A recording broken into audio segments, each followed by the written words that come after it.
Is this Alright, visible? Moda. Yes, sir. Visible, sir. Yes, sir. Yes, sir.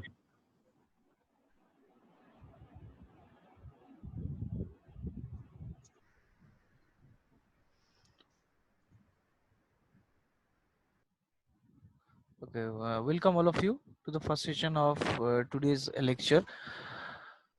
So I'm gonna discuss about 8259 programmable interrupt controller. It's a peripheral IC. It's not a microprocessor, neither a microprocessor nor a microcontroller. It's a simple peripheral device which is used for a specific function. What is the function? To operate or to control the more number of interrupt signals. Now, actually, the processor in 8085, now it has 5 hardware interrupt pins. Now out of these 5 interrupt pins, 4 pins were allotted fixed vector addresses.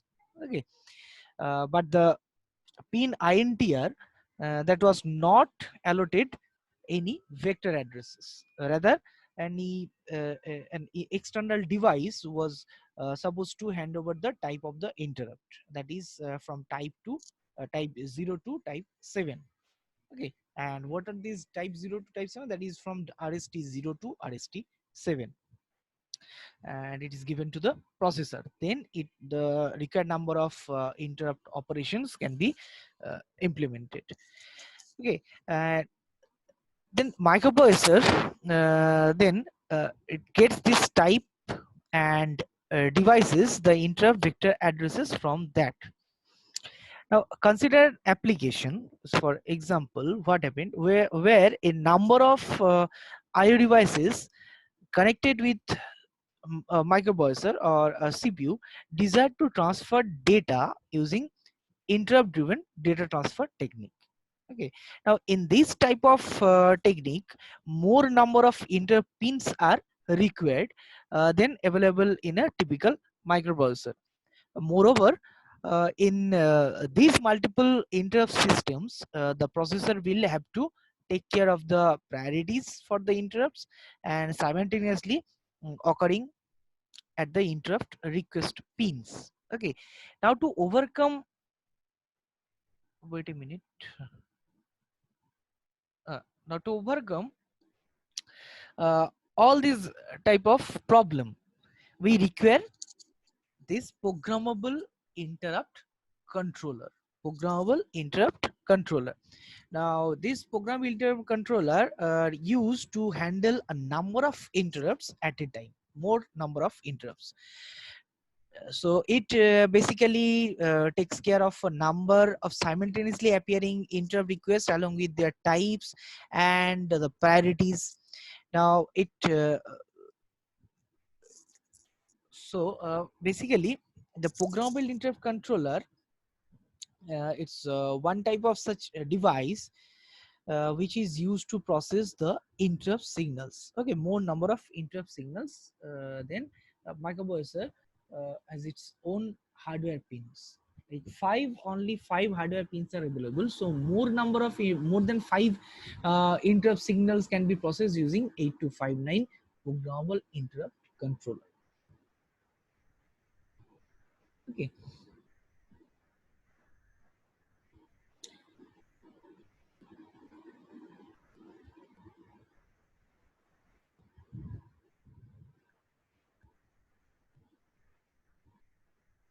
so these are the main features of 8259, that it it has 8 levels of interrupt from IR0 to IR7, and this can be cascaded in a master slave form to handle up to 64 types of interrupts, 64 level of interrupts. Okay, internal parity resolver, that is a block inside the 8259 IC which fix the priority mode and rotating priority mode. Individually, interrupts can be maskable. Okay, so 8 interrupts can be maskable anytime. uh, it uses actually pole mode and vector mode of operation. So the starting address of ISR or vector number is programmable, which is given by the user. So it doesn't require any clock signal, and the interrupts in the controller are individually maskable. So the modes and masks can be changed accordingly or according to your requirement by the help of the software method. Okay. It accepts basically interrupt requests from external devices and determines the priority and checks whether the incoming priority is greater than the current value, current level which is being serviced, and issue interrupt signal to the corresponding vector address to the processor. Okay, using INT pin. So there is a pin in 8259. I will discuss that every pin of 8259 IC after some slide.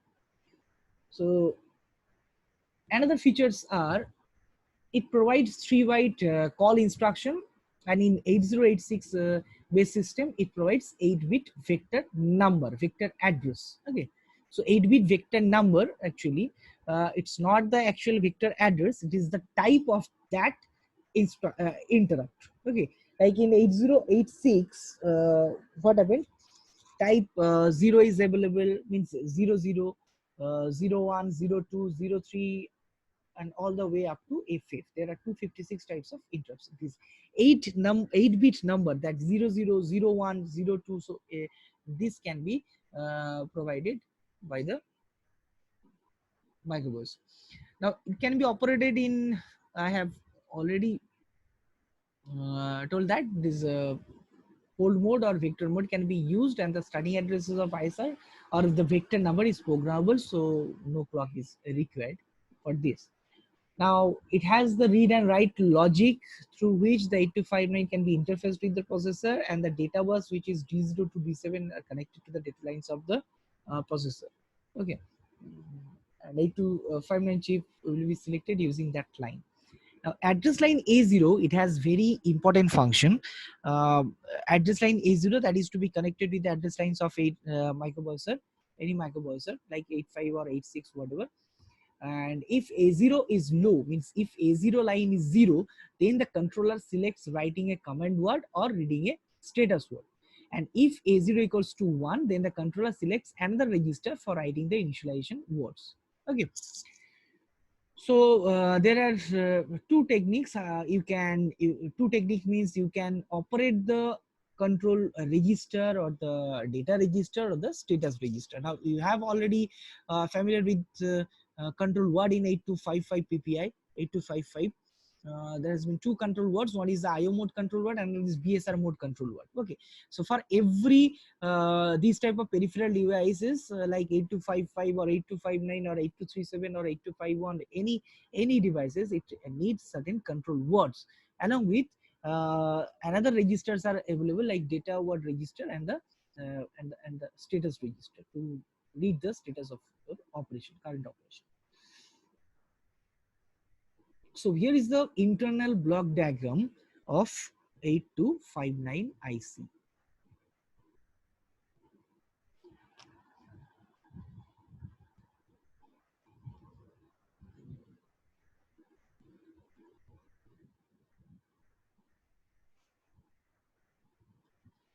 So basically it has certain blocks, as all of you can see it.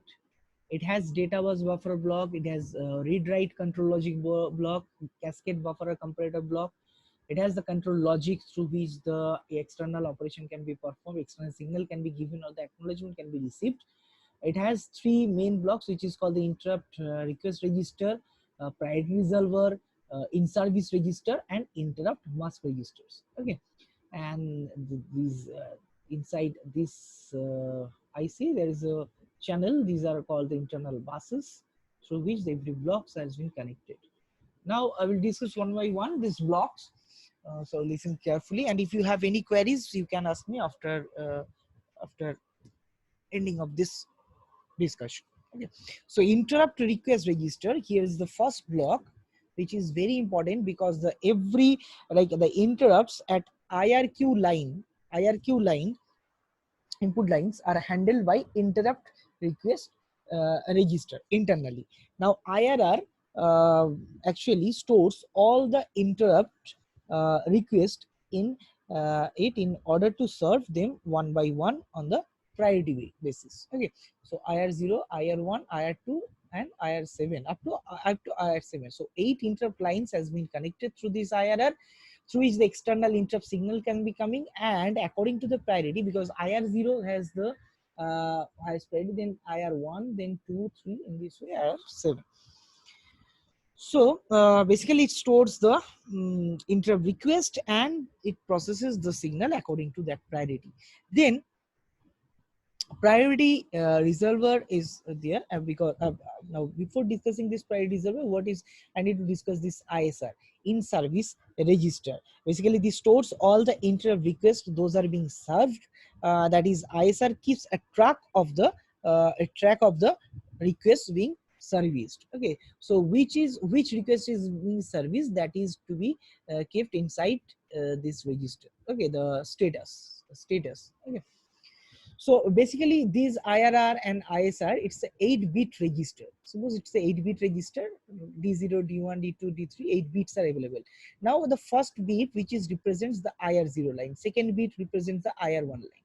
Okay, so if any signal is coming in this way, so IRR in this register, if it is an 8-bit register, so if IR0 and IR1, these two signals are enabled, that means through these two pins, the two external interrupt signal has been coming. At that time, the corresponding bits will be 1, 1. So D0 bit will be 1, D1 bit will be 1, because D0 bit represents IR0, D1 bit represents IR1, and all the way up to D7, which represents the IR7. So if any signal is coming through that particular interrupt request pin, so the corresponding bit of the IRR register will be 1. Okay, now if IR0 is being serviced, then IR0 at that time in ISR register, if it is again 8-bit, again an 8-bit register, so D0, D1, D2, D3, and all the way up to D7, and D0 bit represents IR0, D1 bit represents IR1, and D7 bit represents IR7. Then when IR0 is being already serviced, that corresponding bit will be 1. At that time, at the same time, the corresponding IRR bit will be 0, because it is already passed into this block and it is executed. Okay, so in service register, it keeps the track of the request which is being serviced. Okay, and what is the priority resolver? Priority resolver is basically this unit determines the priorities of the interrupt request appearing simultaneously. Now the highest priority is selected and stored into the corresponding bits of the ISR during the interrupt acknowledge signal pulse, after getting this pulse. Now the IR0 has the highest priority, while at this IR7 it has the lowest priority. Normally in fixed priority mode, there are lots of modes are available. We will discuss about that modes. Normally IR0 has the highest priority and IR7 has the lowest priority, and that priority is being resolved here in this position. So first here the interrupt requests are coming, then interrupt request can be set according to the priority in this priority reservoir block, and then it is sent it to this ISR block to that is ready to service. Okay, then individually, now I have told you one feature, that individually every interrupt can be masked. Now that masking operation can be implemented using this interrupt mask register. So this register basically stores the bits required to mask the interrupt inputs, and actually IMR operates on IRR at the direction of the priority resolver. Okay, so it says this in this way. Then the interrupt control logic block, the upper this block manages the interrupt and the interrupt acknowledge signals to be sent to the CPU for serving one of the 8 interrupt requests. Okay, and this also accepts the interrupt acknowledge signal from CPU that causes the 8259 to release vector address onto the data bus. Okay, so that the required number of ISR will be executed. actual vector address must be given.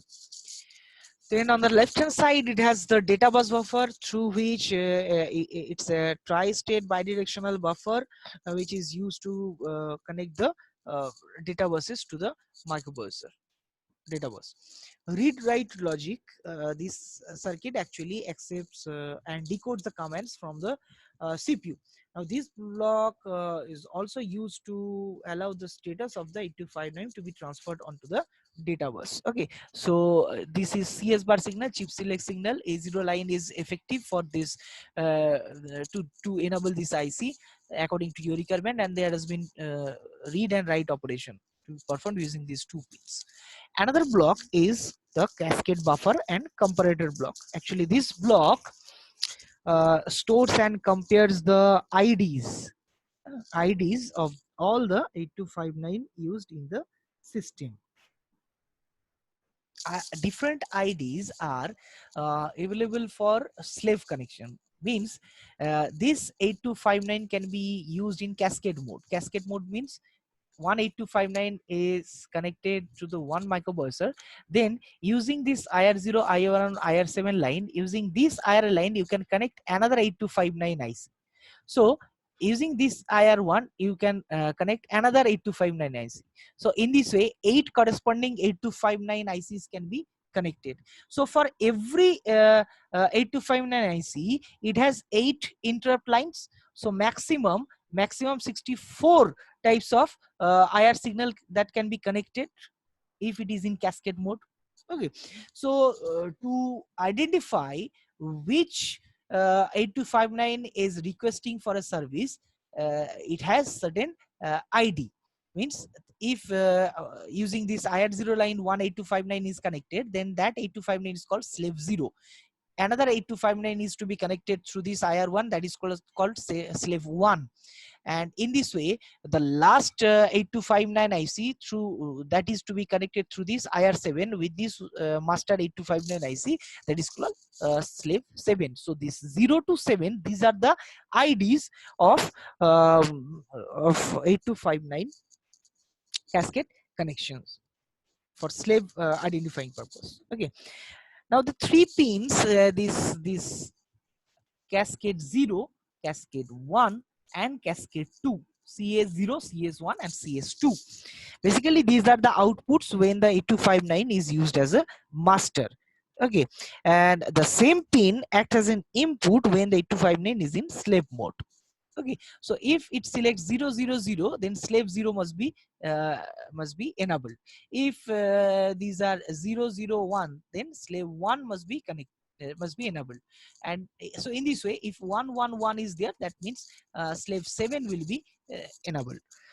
Okay, so the 8259 basically in the master mode, what happens, it sends the ID of the interrupting slave device on these lines, using these lines, and the slave selected will send its pre-programmed vector address on the data bus during the next INTA bar pulse. Now when this INTA bar is executed by the operation, then 2 INTA pulse must be given by the microprocessor to this 8259 IC. 2 consecutive INTA bar pulse must be given. Okay, so why microprocessor needs to give two consecutive INTA bar pulse, we'll discuss after certain slides. Okay, so that is the block diagram representation or the internal architecture of 8259 IC. Now a different pins has been there. It's a 28 pin IC, and every pin has its separate function. Like in this case, CS bar, the first pin, CS bar. Basically, this is an active low active low chip select signal. CS bar, chip select signal, for enabling this write bar and this read bar operation. Okay, because either input can be read or output can be written. No other function can be performed by this device also. Okay. Write bar pin, all of you know what is the function of write bar. It is used for write operation, and read bar, it is used for read operation. Then D0 to D7, these bits are used as your data bits to control to give the control word, or to access the data byte from the status dot register. Okay, and this also actually carries the interrupt vector information. Okay, and I have told you about the CS0, CS1, and CS2, the functions. The next is the SP bar or EN bar. Actually, this pin is a dual purpose pin. So when this chip is used in buffer mode, it can be used as a buffer enable to control buffer transceivers. And if this is not used in buffer mode, then the pin is used as input to designate whether the chip is used as a master or is as a slave. Now SP bar, if this one is equals to 1, that means it is a master, and if it is a slave, then this pin must be 0. Okay, INT pin. This pin actually goes high whenever a valid interrupt request is given. Now this is used to interrupt the CPU and is connected to the interrupt input of the microprocessor or CPU. Okay, so this INT is connected to the INTR input of the 8085 or 8086 microprocessor. Okay.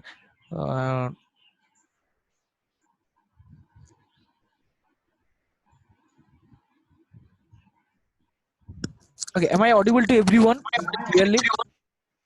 Do you have any problem hearing? Yes, sir. Yes, sir. Bit low, sir. Bit low. Other one? হ্যাঁ sir শোনা যাচ্ছে Okay.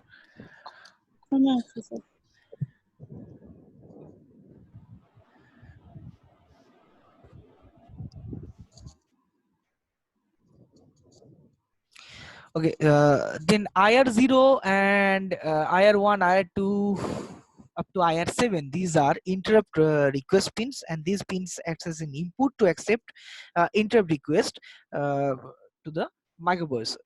Okay, and actually there has been two modes. One is the level triggered mode and edge triggered mode. So in edge triggered mode, what happened, and interrupt service is requested by raising an IR pin from a low to high state.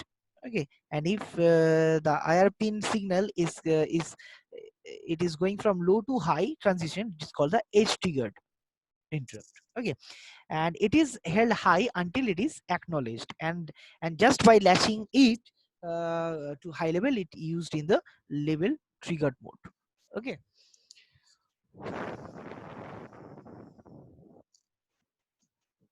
and INTA bar, this pulse, all of you know, the interrupt acknowledge pulse, interrupt acknowledge pulse. Okay,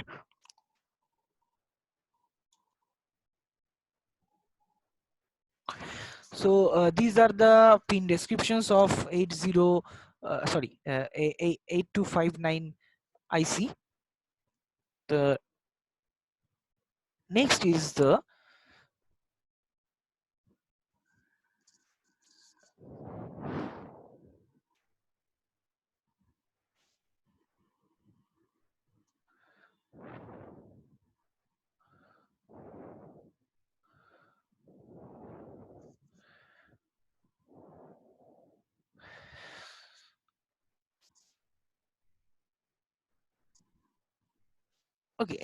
next is the interrupt sequence, how it operates the interrupts in 8086 microprocessor, how it operates. So one, or listen carefully, this one, how the topic is, the heading is, you can write it also, interrupt sequence in an 8086 system. So if any question is coming in this way in your exam, that what is the interrupt sequence in 8086 microprocessor when 8259 is connected? Okay, or the question can be coming in this way, the interrupt, write down the interrupt sequence in an 8086 8259 system. Okay, then you have to explain in details the steps, and you need to follow these tips. So what I'm saying, that is, first, one or more IR lines are raised high. So if it is high, that means the corresponding line is activated through which the corresponding signal is coming, and which set echoes the corresponding IRR bit. So I have told you that it's an 8-bit register. So if each line IR0 is connected to the D0 bit, IR1 is connected to the D1 bit. So if IR0 and IR1, these two lines are enabled, means using these two lines, two interrupt signals are coming from the external side, then the corresponding D0 bit and D1 bit of IRR register will be set, means 1. Okay. Then 8259 resolves priority and send an INT signal to the CPU. So when it is selected the according priority, and it gives the INT signal to the microprocessor. Okay, now microprocessor acknowledges with INTA bar pulse, this one. After receiving the INT interrupt request signal, it microprocessor gives an acknowledge signal to this device. Okay, what is the meaning of acknowledge signal? That means, okay, I am ready to accept the interrupt signal, or I am ready to service the request. Now, upon receiving this INTA bar signal from the microprocessor, the highest priority ISR bit is set, and the corresponding IRR bit will be reset.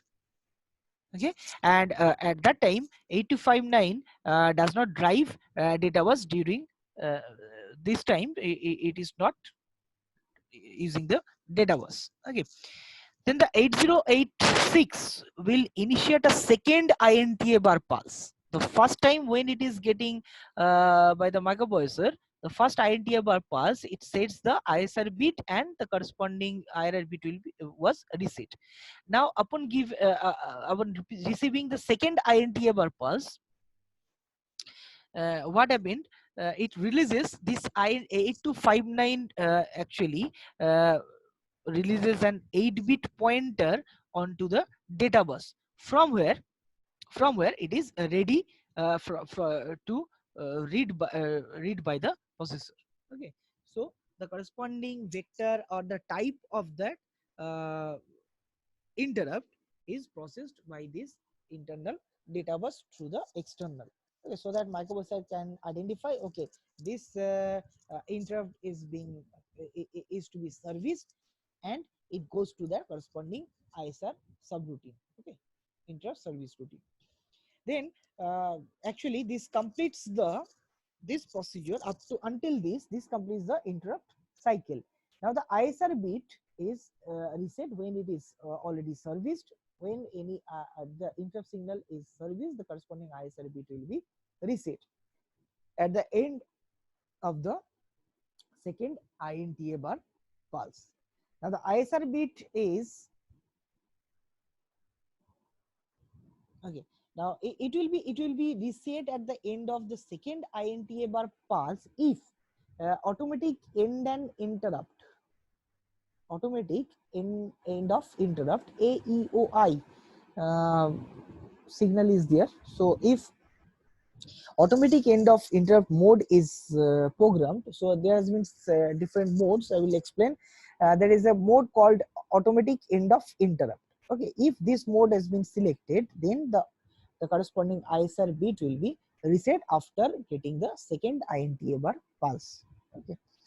Otherwise, the ISR bit remains set until an appropriate end of interrupt command is issued at the end of interrupt subroutine. Okay. So that is so these are the interrupt sequence when any 8259 is to be connected with 8086 microprocessor. Okay. Now how so these are the interrupt sequence. Now how can you initialize the 8259 to operate or to perform certain interrupt service routine? How it can be initialized? Okay, so the initialization actually to service the interrupt request, the interrupt controller should be initialized by writing the control word in the control register, like you have already seen in 8255 PPI, where you need to first initialize the control word. You have to write, you have to generate the control word. After that, when the control word is send it to the control word register, then you can transfer any data from the outside with the help of microprocessor, or it can be given any result to the output devices. So it can be used to read or write. But before, the first thing you need to know, for every peripheral devices, programmable peripheral devices, that it needs to loaded the control word inside the control word register, a control register. Now in 8259, there are two types of control word. One is the initialization command word or control word, and other is the operational command word or control word. So two types of command word or control word is there: initialization command word, or it's called the ICWs, and operational command words, these are called OCWs. Now the ICWs are used to set up proper conditions and the specify restart vector location. RST locations can be given in this way, okay, using these ICWs. And what is the function of OCW? The OCWs are used to masking interrupt settings of and the status read operations, or you need to implement certain modes. Various modes are available, you need to implement that modes. These are used in OCW control word. Okay. Now 8259 can be initialized with 4 ICWs, of which the first 2 ICWs are essential, it is mandatory, and the other 2s are optional. So ICW 4 ICWs are there. ICW1 format is there, ICW2 format is there, ICW3, ICW4. So ICW1 and ICW2 you need to calculate always for every operation. But ICW3 and 4, these two ICWs are optional, it based on your requirement. Okay.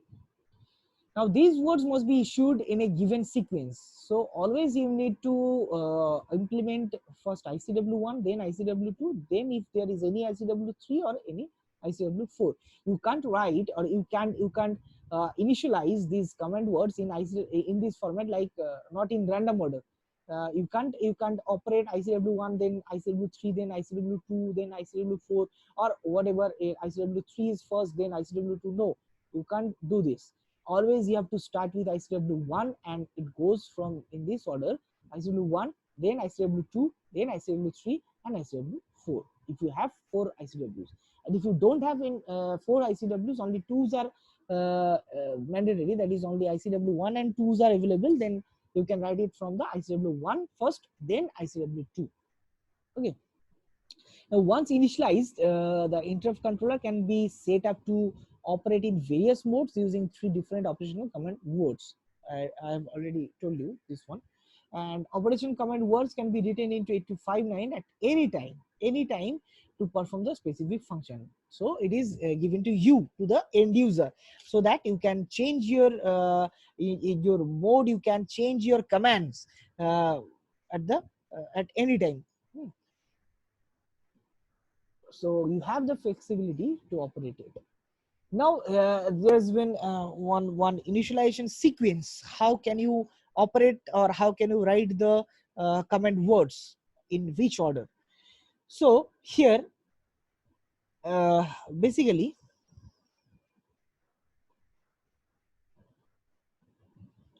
the first one is the that is called the ICW1, which is essential for every operation. Then you have to write the ICW2 control word. Then it checks whether it is in cascade mode or not. If it is in cascade mode, then only you have to write the ICW3 control word. Otherwise, just skip it and go to the ICW4. Now again here in this position, you need to check whether it is ICW4 is needed or not. If it needs the ICW4, then ICW4 must be written. Otherwise just ignore it. If you don't need to require the ICW4 control word, just go to that level so that you can start your actual operation. So this ICW3 and ICW4, these two steps are optional. As per your requirement, you can select it. Okay. So I will not consider, I will not discuss about any format of ICW1 or ICW2, 3, 4 or ICW OCW1, 2. Okay, just you need to remember that that is the ICWs are 4 ICWs are available. First twos are essential for every operation. Next twos are optional, and OCWs are there. OCW1, OCW2, and OCW3. 3 OCWs are there, and as per your requirement, you can select the OCWs. Okay.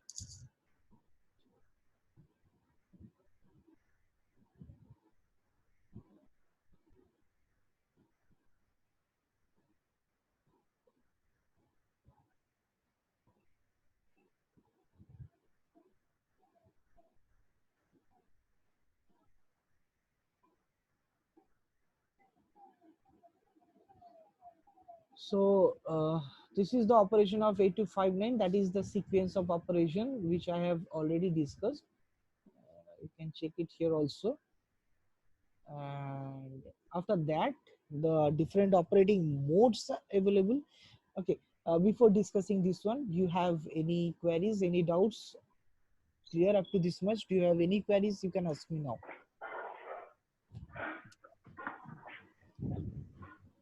Do you have any queries? Anyone?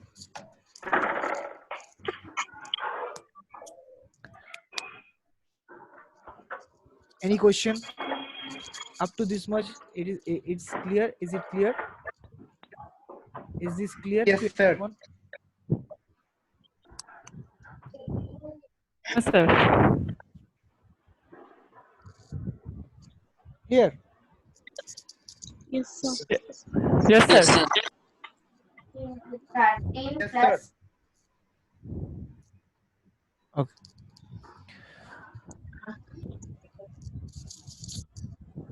So I have just 1 minute. Then automatically this link has been ended. So after that, you need to come for the second session using the same link. Okay. Okay, sir.